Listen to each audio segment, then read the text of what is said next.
In this session, we are going to learn the cash flow from operating activities. I am Madhusudan K, Assistant Professor, GFGC, Kuderu. ಪ್ರೀತಿಯ ವಿದ್ಯಾರ್ಥಿ ಮಿತ್ರರೇ, advanced cost and management ಅಕೌಂಟಿಂಗ್ನ 35th ಅಂದರೆ 35ನೇ session ಇದು. ಈ ಒಂದು ಸೆಷನ್ನಲ್ಲಿ ನಾವು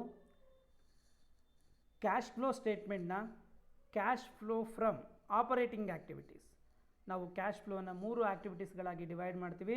ಅದರಲ್ಲಿ ಮೊದಲನೇ ಆ್ಯಕ್ಟಿವಿಟೀಸ್ ಆಗಿರುವಂಥ ಆಪರೇಟಿಂಗ್ ಆ್ಯಕ್ಟಿವಿಟೀಸ್ ಬಗ್ಗೆ ತಿಳಿದುಕೊಳ್ಳೋಣ.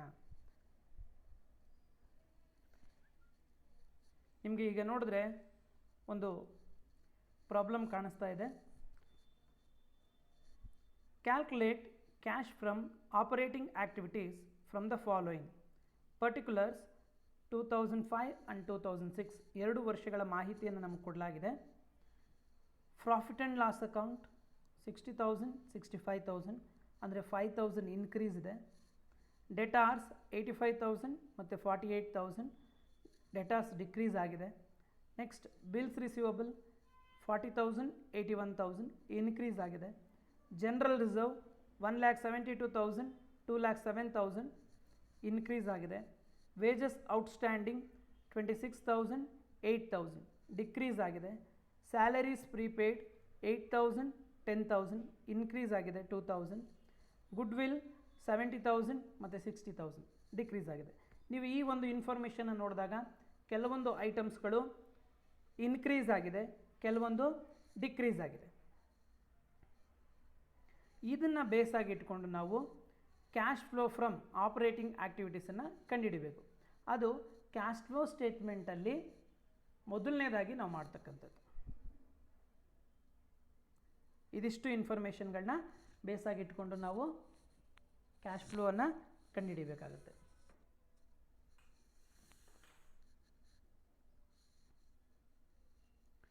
ಈ ಒಂದು ಸ್ಟೇಟ್ಮೆಂಟ್ನ ನೋಡಿದಾಗ ಅಂದರೆ ಇನ್ಫಾರ್ಮೇಷನ್ನ ನೋಡಿದಾಗ ನಿಮಗೆ profit and loss account, debtors, bills receivable, general reserve ಅದೆಲ್ಲ ಇದೆ. ಅದರಲ್ಲಿ ನಾವು 3 ಪಾರ್ಟಾಗಿ ಮಾಡ್ಕೋತೀವಿ. ಒಂದು ಪ್ರಾಫಿಟ್ ಆ್ಯಂಡ್ ಲಾಸ್ ಅಕೌಂಟ್, ಇನ್ನೊಂದು ಕರೆಂಟ್ ಅಸೆಟ್ಸ್ ಮತ್ತು ಕರೆಂಟ್ ಲಯಬಿಲಿಟೀಸ್, ಮತ್ತೊಂದು ಯಾವುದಪ್ಪ ಅಂದರೆ ನಾನ್ ಕ್ಯಾಶ್ ಐಟಮ್ಸ್. ಯಾವ್ಯಾವುದು ಇಲ್ಲಿ ನಾನ್ ಕ್ಯಾಶ್ ಐಟಮ್ಸ್ ಅಂದರೆ ಜನರಲ್ ರಿಸರ್ವ್ ಮತ್ತು ಗುಡ್ವಿಲ್. ನಿಮಗೆ ಈ ಸ್ಲೈಡನ್ನು ನೋಡಿದಾಗ ಗೊತ್ತಾಗುತ್ತೆ ಜನರಲ್ ರಿಸರ್ವ್ ಮತ್ತು ಗುಡ್ವಿಲ್. ಏನು ಜನರಲ್ ರಿಸರ್ವ್ ಅಂದರೆ amount transfer to general reserve. ಹಾಗೆ ಗುಡ್ವಿಲ್ ಕೂಡ ಏನಾಗಿರುತ್ತೆ, ರೈಟ್ ಆಫ್ ಆಗಿರುತ್ತೆ, ಅಂದರೆ ಅದನ್ನು ಕಡಿಮೆ ಮಾಡಿರ್ತಾರೆ ಅನ್ನೋದು ಇಲ್ಲಿ ಅರ್ಥ. ನೀವು ಈ ಪ್ರಾಬ್ಲಮ್ಗೆ ಸೊಲ್ಯೂಷನ್ನ ಮಾಡಬೇಕು ಅಂದರೆ, ಈ ಪ್ರಾಬ್ಲಮ್ ನೀವು ಸಾಲ್ವ್ ಮಾಡಬೇಕು ಅಂದರೆ ಮೊದಲನೇದಾಗಿ ಏನು ಮಾಡಬೇಕಪ್ಪ ಅಂದರೆ ಯಾವ್ಯಾವುದು ಕರೆಂಟ್ ಅಸೆಟ್ಸು, ಯಾವ್ಯಾವುದು ಕರೆಂಟ್ ಲಯಬಿಲಿಟೀಸ್ ಅನ್ನೋದನ್ನು ಒಂದು ಲಿಸ್ಟನ್ನು ಮಾಡ್ಕೋಬೇಕಾಗತ್ತೆ. ಯಾವ್ಯಾವುದು ಕರೆಂಟ್ ಅಸೆಟ್ಸು ನೋಡಿ, ಮೊದಲನೇದಾಗಿ ನಾವು ಕರೆಂಟ್ ಅಸೆಟ್ಸ್ ಬಗ್ಗೆ ತಿಳ್ಕೊಳ್ಳೋಣ. ಡೆಟಾರ್ಸ್ ಅನ್ನುವಂಥದ್ದು ಕರೆಂಟ್ ಅಸೆಟ್ಸ್, ಬಿಲ್ಸ್ ರಿಸೀವಬಲ್ ಅನ್ನುವಂಥದ್ದು ಕರೆಂಟ್ ಅಸೆಟ್ಸ್, ಸ್ಯಾಲರೀಸ್ ಪ್ರೀಪೇಯ್ಡ್ ಅಥವಾ ಪ್ರೀಪೇಯ್ಡ್ ಸ್ಯಾಲರಿ ಅದು ಕೂಡ ಕರೆಂಟ್ ಅಸೆಟ್ಸು. ಯಾವುದಾದ್ರೂ ಎಕ್ಸ್ಪೆನ್ಸಸ್ನ ಪ್ರೀಪೇಯ್ಡ್ ಆಗಿ ಅಡ್ವಾನ್ಸಾಗಿ ಪೇ ಮಾಡಿದರೆ ಅದು ಕರೆಂಟ್ ಅಸೆಟ್ಸ್ ಆಗುತ್ತೆ. So debtors, bills receivable, prepaid salary ಅಥವಾ ಸ್ಯಾಲರೀಸ್ ಪ್ರೀಪೇಯ್ಡ್ ಈ 3 ಕೂಡ ಕರೆಂಟ್ ಅಸೆಟ್ಸ್ ಆಗುತ್ತೆ. ಹಾಗೆ ವೇಜಸ್ ಔಟ್ಸ್ಟ್ಯಾಂಡಿಂಗ್ ಅಂತ ಇದೆಯಲ್ವಾ, ಇದು ಕರೆಂಟ್ ಲಯಬಿಲಿಟಿ ಆಗುತ್ತೆ ಕಣ್ರಪ್ಪ.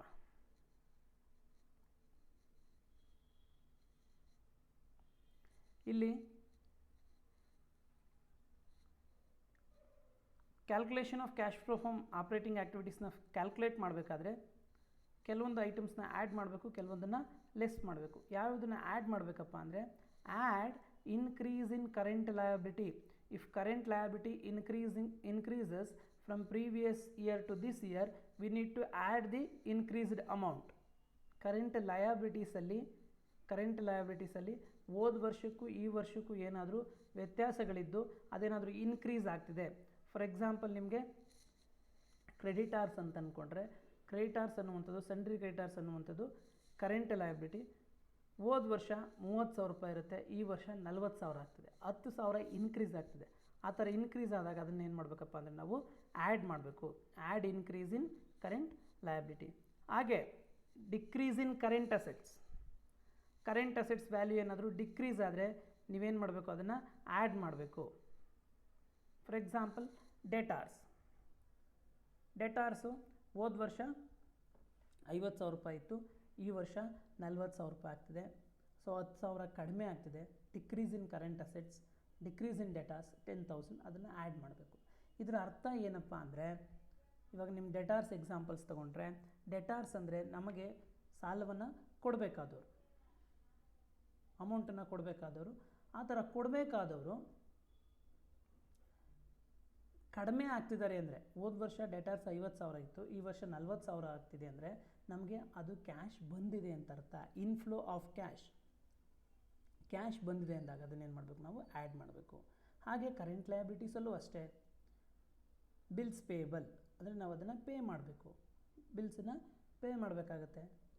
ಸೊ ಅದು ಇನ್ಕ್ರೀಸ್ ಆಗಿದೆ ಅಂದರೆ ಅರ್ಥ ನಾವಿನ್ನೂ ಪೇ ಮಾಡಿಲ್ಲ ಅಂತ, ನಮ್ಮ ಕ್ಯಾಶು ಔಟ್ಫ್ಲೋ ಆಗಿಲ್ಲ, ನಮ್ಮಿಂದ ಹೋಗಿಲ್ಲ, ನಮ್ಮ ಹತ್ರನೇ ಕ್ಯಾಶ್ ಉಳ್ಕೊಂಡಿದೆ ಅಂತ ಅರ್ಥ. ಸೊ ಅದಕ್ಕೋಸ್ಕರ ಅದನ್ನೇನು ಮಾಡ್ತೀವಿ, ಆ್ಯಡ್ ಮಾಡ್ತೀವಿ. ಇನ್ಕ್ರೀಸ್ ಇನ್ ಕರೆಂಟ್ ಲಯಬಿಲಿಟೀಸ್ನ ಆ್ಯಡ್ ಮಾಡಬೇಕು, ಹಾಗೆ ಡಿಕ್ರೀಸ್ ಇನ್ ಕರೆಂಟ್ ಅಸೆಟ್ಸ್ನ ಆ್ಯಡ್ ಮಾಡಬೇಕು. ನೆಕ್ಸ್ಟ್ ಲೆಸ್ ಮಾಡುವಂಥದ್ದು ಇನ್ಕ್ರೀಸ್ ಇನ್ ಕರೆಂಟ್ ಅಸೆಟ್ಸ್ ಹಾಗೆ decrease in current liabilities.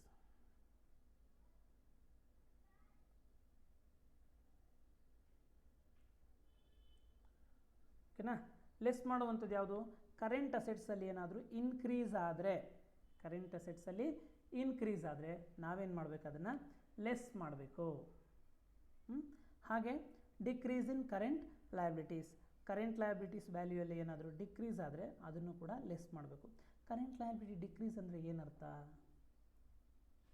For example sundry creditors ಹೋದ ವರ್ಷದ ವ್ಯಾಲ್ಯೂ 40,000 ರೂಪಾಯಿ ಇದೆ, ಈ ವರ್ಷ ಅದು 30,000 ರೂಪಾಯಿ ಆಗ್ತಿದೆ.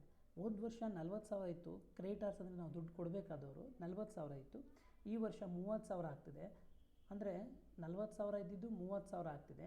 10,000 ಕಡಿಮೆ ಆಯಿತು ಅಂದರೆ ಅದರ ಅರ್ಥ ಏನಪ್ಪ ಅಂದರೆ, ನಾವು ಅವ್ರಿಗೆ ಕ್ಯಾಶನ್ನು ಕೊಟ್ಟಿದ್ದೀವಿ ಅಂದರೆ ಏನರ್ಥ? ನಮ್ಮಿಂದ ಕ್ಯಾಶು ಹೊರಗಡೆ ಹೋಗ್ತಿದೆ, ಔಟ್ಫ್ಲೋ ಆಫ್ ಕ್ಯಾಶ್ ಔಟ್ಫ್ಲೋ, ನಮ್ಮಿಂದ ಕ್ಯಾಶು ಹೊರಗಡೆ ಹೋಗಿದೆ. ಆ ಥರ ಹೋದಾಗ ನಮ್ಮಿಂದ ಕ್ಯಾಶ್ ಹೊರಗಡೆ ಹೋಗ್ತಿರೋದ್ರಿಂದ ಅದನ್ನು ಔಟ್ಫ್ಲೋ ಆಫ್ ಕ್ಯಾಶ್ ಅಂತ ಕನ್ಸಿಡರ್ ಮಾಡಿ ಲೆಸ್ ಮಾಡ್ಕೋಬೇಕು. ಹಾಗೆ ಕರೆಂಟ್ ಅಸೆಟ್ಸಲ್ಲೂ ಕೂಡ ಕರೆಂಟ್ ಅಸೆಟ್ಸ್ ಏನಾದರೂ ಇನ್ಕ್ರೀಸ್ ಆಯಿತು ಅಂದರೆ ಅದನ್ನೇನು ಮಾಡ್ಕೋಬೇಕು, ಲೆಸ್ ಮಾಡ್ಕೋಬೇಕು. ಅಂದರೆ ನಮಗೆ ಬರ್ತಾ ಇರುವಂಥ ಕ್ಯಾಶು ಬರ್ತಾ ಇಲ್ಲ ಅಂತ ಅರ್ಥ. ಇವಾಗ ಫಾರ್ ಎಕ್ಸಾಂಪಲ್ ಕ್ಲೋಸಿಂಗ್ ಸ್ಟಾಕನ್ನು ನಾವು ಕರೆಂಟ್ ಅಸೆಟ್ಸ್ ಅಂತ ಕನ್ಸಿಡರ್ ಮಾಡ್ತೀವಿ. ಕ್ಲೋಸಿಂಗ್ ಸ್ಟಾಕ್ ವ್ಯಾಲ್ಯೂ ಇನ್ಕ್ರೀಸ್ ಆಗ್ತಿದೆ ಅಂದರೆ, ಹೋದ ವರ್ಷಕ್ಕೂ ಈ ವರ್ಷಕ್ಕೂ ಇನ್ಕ್ರೀಸ್ ಆಗ್ತಿದೆ ಅಂದರೆ ಕ್ಲೋಸಿಂಗ್ ಸ್ಟಾಕ್ ಯಾವಾಗ ಉಳ್ಕೊಳ್ಳೋದು ಜಾಸ್ತಿ ಆಗಿದೆ ಅಂತ ಅರ್ಥ. ಅಂದರೆ ಅದನ್ನು ನಾವು ಸೇಲ್ ಮಾಡಿಲ್ಲ, ನಮಗೆ ಕ್ಯಾಶ್ ಬಂದಿಲ್ಲ ಅಂತ ಅರ್ಥ. ಕ್ಲೋಸಿಂಗ್ ಸ್ಟಾಕ್ ಹೋದ ವರ್ಷ 1,00,000 ಇದೆ, ಈ ವರ್ಷ 1.5 ಲಕ್ಷ ಆಗ್ತಿದೆ ಅಂದರೆ ಅದರ ಅರ್ಥ ಏನಪ್ಪ ಅಂದರೆ ನಾವು ಸೇಲ್ನ ಮಾಡಿಲ್ಲ, ನಮಗೆ ಕ್ಯಾಶ್ ಬಂದಿಲ್ಲ, ಸ್ಟಾಕ್ ಹಾಗೆ ಇದೆ ಅಂತ ಅರ್ಥ, ಇನ್ಕ್ರೀಸ್ ಆಗ್ತಿದೆ ಅಂತ ಅರ್ಥ. ಸೊ ಈ ಥರ ಕರೆಂಟ್ ಅಸೆಟ್ಸಲ್ಲಿ ಇನ್ಕ್ರೀಸ್ ಆದರೆ ಅದನ್ನು ಕೂಡ ಏನು ಮಾಡ್ಕೋಬೇಕಪ್ಪ ಅಂದರೆ ಲೆಸ್ ಮಾಡ್ಕೋಬೇಕು. ಇದಿಷ್ಟು ನಿಮಗೆ ಅರ್ಥ ಆಗಿದರೆ ಈ ಪ್ರಾಬ್ಲಮ್ನ ತುಂಬ ಈಸಿಯಾಗಿ ನೀವು ಸಾಲ್ವ್ ಮಾಡ್ಬೋದು. ನೋಡಿ, ನಾನು ಸಾಲ್ವ್ ಮಾಡಿದ್ದೀನಿ. ಫಸ್ಟು ನಾವು ಪ್ರಾಫಿಟನ್ನು ತೊಗೋಬೇಕು. ಹೋದ ವರ್ಷ ಮತ್ತು ಈ ವರ್ಷಕ್ಕೂ ಪ್ರಾಫಿಟ್ ಎಷ್ಟೆಷ್ಟು ಇರುತ್ತೆ ಅದನ್ನು ಕಂಪ್ಯಾರಿಸನ್ ಮಾಡ್ಕೋಬೇಕಾಗತ್ತೆ.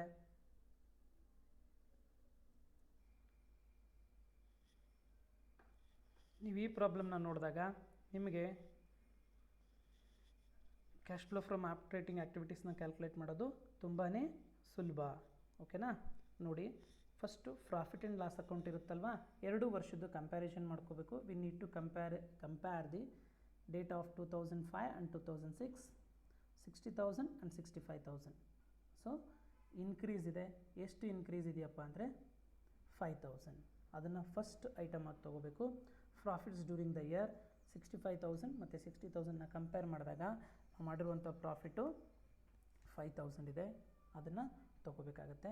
ನೆಕ್ಸ್ಟು ನಾನ್ ಕ್ಯಾಶ್ ಐಟಮ್ಸ್ ಯಾವ್ಯಾವುದಿದೆಯೋ ಅದನ್ನು ಫಸ್ಟ್ ತೊಗೊಳ್ಳಿ. ನಾನು ಈ ಹಿಂದೆ ಹೇಳಿದೆ, ನಾನ್ ಕ್ಯಾಶ್ ಐಟಮ್ಸ್ ಯಾವ್ಯಾವುದಪ್ಪ ಅಂದರೆ ಜನರಲ್ ರಿಸರ್ವ್ ಮತ್ತು ಗುಡ್ವಿಲ್. ಜನರಲ್ ರಿಸರ್ವ್ಸ್ನ ನೋಡಿ, ನಿಮಗೆ ಜನರಲ್ ರಿಸರ್ವ್ನ ನೋಡಿದಾಗ 1,72,000 ಮತ್ತು 2,07,000 ಇದೆ. ಅಂದರೆ ಜನರಲ್ ರಿಸರ್ವು ಇನ್ಕ್ರೀಸ್ ಆಗ್ತಿದೆ. ಈ ಜನರಲ್ ರಿಸರ್ವ್ ಇನ್ಕ್ರೀಸ್ ಆಗ್ತಿದೆ ಅಂದರೆ ಏನರ್ಥ ಅಂದರೆ transfer to general reserve. General reserve transfer ಆಗ್ತಿದೆ. ಸೊ 2,07,000 1,72,000 ಅಂದರೆ ಎಷ್ಟಪ್ಪ ಟ್ರಾನ್ಸ್ಫರ್ ಮಾಡಿದ್ದಾರೆ ಅಂದರೆ 35,000ನ ಟ್ರಾನ್ಸ್ಫರ್ ಮಾಡಿದ್ದಾರೆ. ಹಾಗೆ ಗುಡ್ ವಿಲ್ ಕೂಡ ಏನಾಗ್ತಿದೆಯಪ್ಪ ಅಂದರೆ 2005ಅಲ್ಲಿ 70,000 ಇತ್ತು, ನೆಕ್ಸ್ಟ್ 2006ಅಲ್ಲಿ 60,000 ಆಗ್ತಿದೆ. ಅಂದರೆ ಇದು ರೈಟ್ ಆಫ್ ಆಗ್ತಿದೆ, ಕಡಿಮೆ ಆಗ್ತಿದೆ. ಸೊ ಅದನ್ನೇನು ಮಾಡ್ಕೋಬೇಕು, ಆ್ಯಡ್ ಮಾಡ್ಕೋಬೇಕಾಗತ್ತೆ 10,000ನ್ನು. ಸೊ ಇವೆರಡನ್ನ ಆ್ಯಡ್ ಮಾಡಿದಾಗ 35,000 + 10,000 45,000 ಆಗುತ್ತೆ. ಸೊ ಆಲ್ರೆಡಿ 5,000 ಬ್ಯಾಲೆನ್ಸ್ ಇತ್ತು, ಟೋಟಲ್ ಅದು 50,000 ಆಯಿತು. ಇವಾಗ changes in current assets and current liabilities ಅಥವಾ ಚೇಂಜಸ್ ಇನ್ ವರ್ಕಿಂಗ್ ಕ್ಯಾಪಿಟಲ್ ಅದನ್ನು ನಾವು ಕನ್ಸಿಡರ್ ಮಾಡಬೇಕು. ಅಂದರೆ ಕರೆಂಟ್ ಅಸೆಟ್ಸಲ್ಲಿ ಕರೆಂಟ್ ಲಯಬಿಲಿಟೀಸಲ್ಲಿ ಏನೆಲ್ಲ ಬದಲಾವಣೆ ಆಗಿದೆ ಅದನ್ನು ನೋಡಬೇಕಾಗತ್ತೆ. ನೀವು ಮೊದಲನೇದಾಗಿ ಡೆಟಾರ್ಸನ್ನು ನೋಡಿ. ಡೆಟಾರ್ಸ್ 2005ಅಲ್ಲಿ 85,000 ಇತ್ತು, ಇವಾಗ 48,000 ಆಗ್ತಿದೆ. ಅಂದರೆ ಇದು ಡಿಕ್ರೀಸ್ ಆಗ್ತಿದೆ. ಕರೆಂಟ್ ಅಸೆಟ್ಸು ಡಿಕ್ರೀಸ್ ಆದರೆ ನಾವು ಅದನ್ನು ಆ್ಯಡ್ ಮಾಡಬೇಕು. ಅಂದರೆ ಅದರ ಅರ್ಥ ಏನಪ್ಪ ಅಂದರೆ ಡೆಟಾರ್ಸು ನಮಗೆ ಅಮೌಂಟನ್ನು ಪೇ ಮಾಡಿದ್ದಾರೆ, ಕ್ಯಾಶ್ ಬರ್ತಾ ಇದೆ. ಡೆಟಾರ್ಸ್ ಡಿಕ್ರೀಸ್ ಆಗಿದೆ ಅಂದರೆ ಅವ್ರು ಪೇ ಮಾಡಿದ್ರು ಅಂತ ಅರ್ಥ. 37,000 ಕ್ಯಾಶ್ ಬರ್ತಿದೆ. ನೆಕ್ಸ್ಟ್ ಬಿಲ್ಸ್ ರಿಸೀವಬಲ್ನ ನೋಡಿ. 40,000 ಇತ್ತು, 81,000 ಆಗ್ತಿದೆ, ಇನ್ಕ್ರೀಸ್ ಆಗ್ತಿದೆ. ಬಿಲ್ಸ್ ರಿಸೀವಬಲ್ಲು ಅದನ್ನು ಏನು ಮಾಡಬೇಕಪ್ಪ ಅಂದರೆ ಕನ್ಸಿಡರ್ ಮಾಡ್ಕೋಬೇಕು 41,000 less increase in prepaid salary. ಇದು ಕೂಡ ಕರೆಂಟ್ ಅಸೆಟ್ಸು. ಮೊದಲು 10,000 ಇತ್ತು, ಇವಾಗ 8,000 ಆಗ್ತಿದೆ. ಅಂದರೆ ಇನ್ಕ್ರೀಸ್ ಅಂದರೆ 8,000 ಇತ್ತು ಸ್ಯಾಲ್ರೀಸ್ ಪ್ರೀಪೇಯ್ಡು, ಇವಾಗ ಏನಾಗ್ತಿದೆ 10,000 ಆಗ್ತಿದೆ, ಇನ್ಕ್ರೀಸ್ ಆಗ್ತಿದೆ. ಅದನ್ನು ಕೂಡ ತಗೋಬೇಕು. ನೆಕ್ಸ್ಟು ವೇಜಸ್ಸನ್ನು ನೋಡಿ. ಔಟ್ಸ್ಟ್ಯಾಂಡಿಂಗ್ ವೇಜಸ್ ಅಂತ ಕರಿತೀವಿ. ಈ ಔಟ್ಸ್ಟ್ಯಾಂಡಿಂಗ್ ವೇಜಸ್ ಏನಪ್ಪ ಅಂದರೆ current liabilities. So current liabilities ಕಂಡ್ರಪ್ಪ 26,000 ಇತ್ತು, ಇವಾಗ 8,000 ಆಗ್ತಿದೆ. ಅಂದರೆ ಅದೇನಾಯ್ತಪ್ಪ ಅಂದರೆ ಡಿಕ್ರೀಸ್ ಆಯಿತು. ಡಿಕ್ರೀಸ್ ಆದರೆ ನಾವು ಅದಕ್ಕೆ ಕ್ಯಾಶನ್ನು ಪೇ ಮಾಡಿದ್ದೀವಿ ಅಂತ ಅರ್ಥ. ವೇಜಸ್ ಕೊಡಬೇಕಾಗಿತ್ತು, ಉಳಿಸ್ಕೊಂಡಿದ್ವಿ, ಇವಾಗ ಅದು ಕಡಿಮೆ ಆಗ್ತಿದೆ ಅಂದರೆ ನಾವು ವೇಜಸ್ಸನ್ನು ಪೇ ಮಾಡಿದ್ವಿ ಅಂತ ಅರ್ಥ. ಸೊ 18,000 ನಾವು ಪೇಯನ್ನು ಮಾಡಿದ್ವಿ. ಸೊ ಇವು ಮೂರನ್ನು ಆ್ಯಡ್ ಮಾಡಿಕೊಂಡಾಗ 61,000 ಆಗುತ್ತೆ. ಸೊ ಇದಿಷ್ಟು ನಾವು ಕ್ಯಾಲ್ಕುಲೇಟ್ನ ಮಾಡಿದಾಗ ಕ್ಯಾಶ್ ಫ್ರಮ್ ಆಪರೇಟಿಂಗ್ ಆ್ಯಕ್ಟಿವಿಟೀಸ್ ಇಲ್ಲಿ ಇನ್ಫ್ಲೋ ಇದೆ, ಅಂದರೆ ಪಾಸಿಟಿವ್ ಇದೆ. ಸೊ 87,000ಇಂದ 61,000ನ ಲೆಸ್ ಮಾಡಿದ್ರೆ ಆಲ್ರೆಡಿ 50,000 ಪ್ಲಸ್ ಡೆಟಾರ್ಸ್ ಬ್ಯಾಲೆನ್ಸು 37,000. ಅದೆರಡನ್ನೂ ಟೋಟಲ್ ಮಾಡ್ಕೊಂಡಾಗ 87,000 ಆಗುತ್ತೆ. ಲೆಸ್ ಮಾಡುವಂಥದ್ದು 61,000.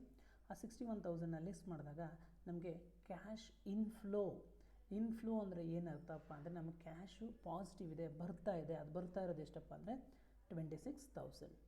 ವಿದ್ಯಾರ್ಥಿಗಳೇ, ನಾವು ಈ ಒಂದು ಪ್ರಾಬ್ಲಮಲ್ಲಿ ಏನೇನನ್ನು ಕಲ್ತ್ಕೊಂಡ್ವಪ್ಪ ಅಂದರೆ cash flow from operating activities ಅಂದರೆ ನಮಗೆ ನಾನ್ ಕ್ಯಾಶ್ ಐಟಮ್ಸ್ಗಳನ್ನ ಕೊಟ್ಟಾಗ, ಹಾಗೆ ಕರೆಂಟ್ ಅಸೆಟ್ಸ್ ಮತ್ತು ಕರೆಂಟ್ ಲಯಬಿಲಿಟೀಸಲ್ಲಿ ಏನಾದರೂ